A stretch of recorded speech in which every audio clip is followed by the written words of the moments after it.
Okay, so today, don't allow the residue of what happened affect your everyday life. See, situations and trials and circumstances come and they can affect how we live, like the residue. See, I don't know if you know what residue is, but we don't we don't really understand it.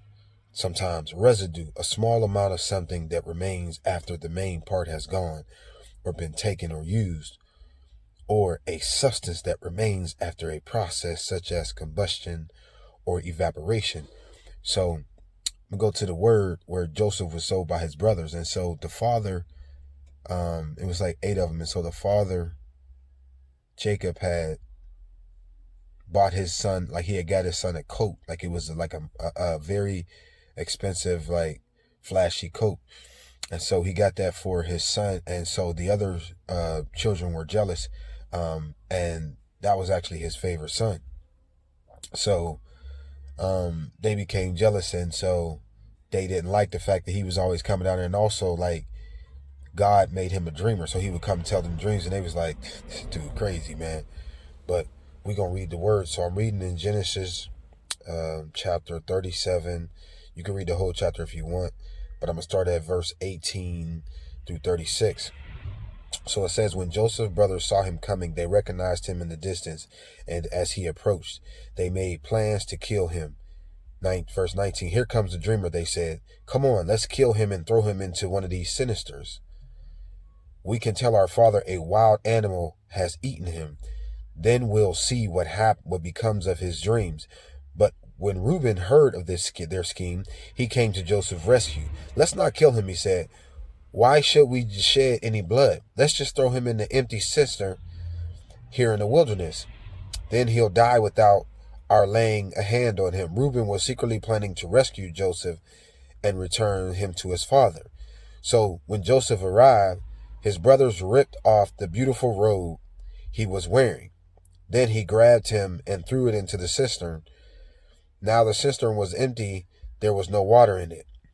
Then just as they were sitting down to eat, they looked up and saw a caravan of camels in the distance coming toward them. It was a group of Ishmaelite traders taking a load of gum, balm, and aromatic resin from Gilead down to Egypt. Judah said to his brothers, what will we gain by killing our brother? We'd have to cover up the crime. Instead of hurting him, let's sell him to the Ishmaelite traders. After all, he is our brother. Isn't that funny? Our own flesh and blood. And his brothers agreed. So when the Ishmaelites, who were the Midianite traders, came by, Joseph's brother pulled him out of the cistern and sold him to them for 20 pieces of silver. And the traders took him to Egypt. Sometime later, Reuben returned to get Joseph out of the cistern. When he discovered that Joseph was missing, he tore his clothes in grief. Then he went back to his brothers and lamented, the boy is gone. What will I do now? Then the brothers killed a young goat and dipped Joseph's robe in its blood. They sent the beautiful robe to their father with this message, look at what we found. Doesn't this robe belong to your son? The father recognized it immediately. Yes, he said, it's my son's robe. A wild animal must have eaten him. Joseph has clearly been torn to pieces. Then Jacob tore his clothes and dressed him in burlap. He mourned deeply for his son for a long time. His family all tried to comfort him, but he refused to be comforted. I will go to my grave mourning for my son, he would say, and then he would weep. Meanwhile, somebody say meanwhile, the Midianite traders arrived in Egypt, where they sold Joseph to Potiphar, an officer of Pharaoh, the king of Egypt. Potiphar was the captain, palace of the guard. So, meanwhile, at the same time, and we look at the term perceived. Perceive, become aware or conscious of something, come to realize or understand, interpret or look at or look on someone or something in a particular way, regard as reality, the word of the state of things as they actually exist, as opposed to an idealistic or notional idea of them. The state or quality of having existence or substance. See, what happens is sometimes when the residue hits us, we live in a perceived reality. See, so this is what Jacob did. See, they never told him.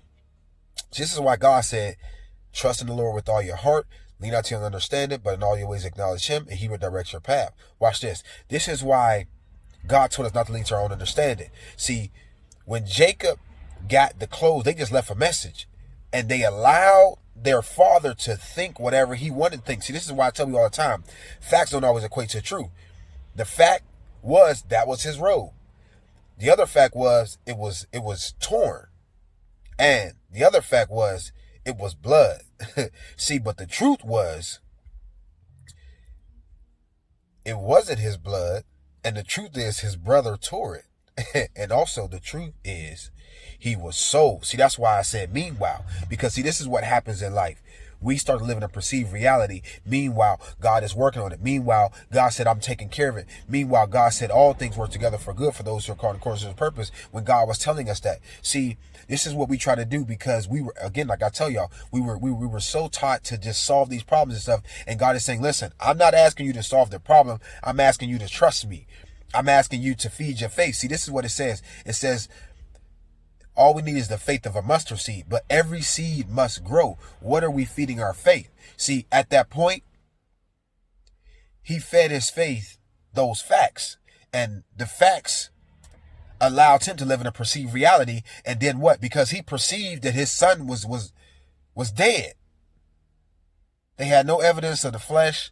They didn't even go get the body and say, okay, let's go bury it. Because think about it, he could have been like, that's messed up, man. Let's go back to where he's at and let me get his body. Because you got to think, back in the day, like, they did bury people. They still bury people. So watch this. If they still bury people, then why did he go get the body? But he was just so in grief. And so the residue was just on him so heavy. A perceived reality. So let me paint a picture, right? So we talk about, so I was doing research, and scary movie actors, they said sometimes they forget that they're in a scary movie and they start to really get scared. Now, watch this. They live in a perceived reality. It's a movie. You get paid. You're an actor. There are cameramen. There's a fake killer. There's a fake knife. There's fake blood. There's a scene, setup, stage, all of that. They act out these lines and they forget that they are in a scary movie, and they really get scared because they live in a perceived reality. And so 1 Peter 4:12, beloved, think it not strange concerning the fiery trial that comes to try you, as though some strange thing happened to you. The reason why God says fiery, because you can feel the pressure.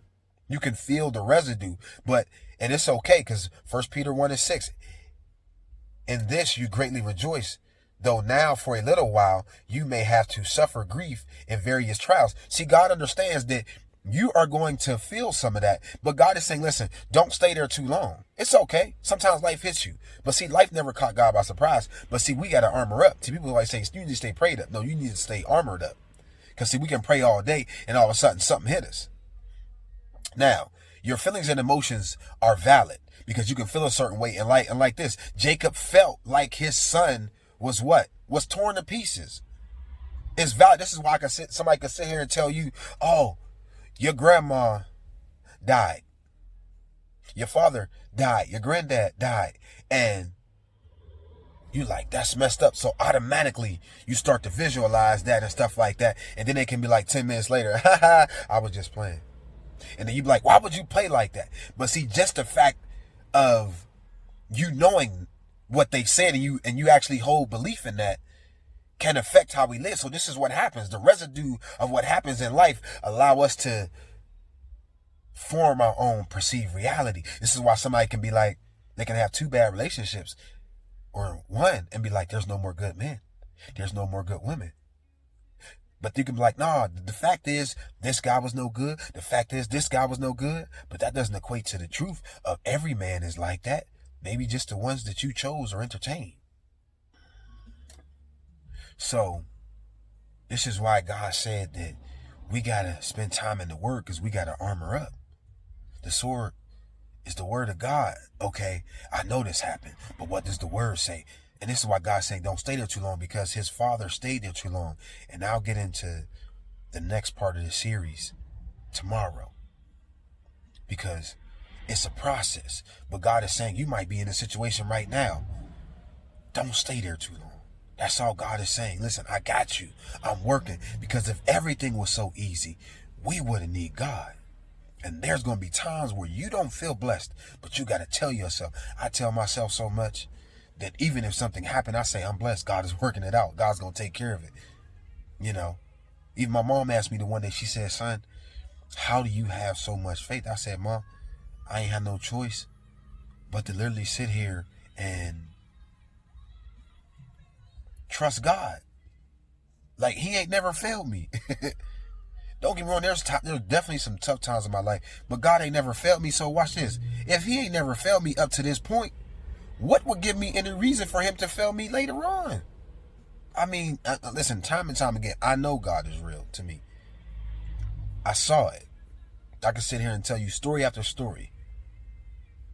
So I'm just bringing it back to you because that's what the word says. 2 Corinthians 1:4. The comfort that God has given us, we are all supposed to give them the same comfort to which God has given us. So watch this. As I'm paraphrasing, but that's, you can go read it.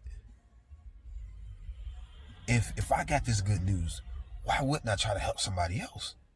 That's also what my name means anyway, William, bold protector of God's people. So I'm just giving people, I tell people all the time, take what you need. Like, you can have peace in a storm. Like, you can have peace and feel like all hell is breaking loose. Everything is coming against you. And that's what God is saying. I can give you peace in the midst of that.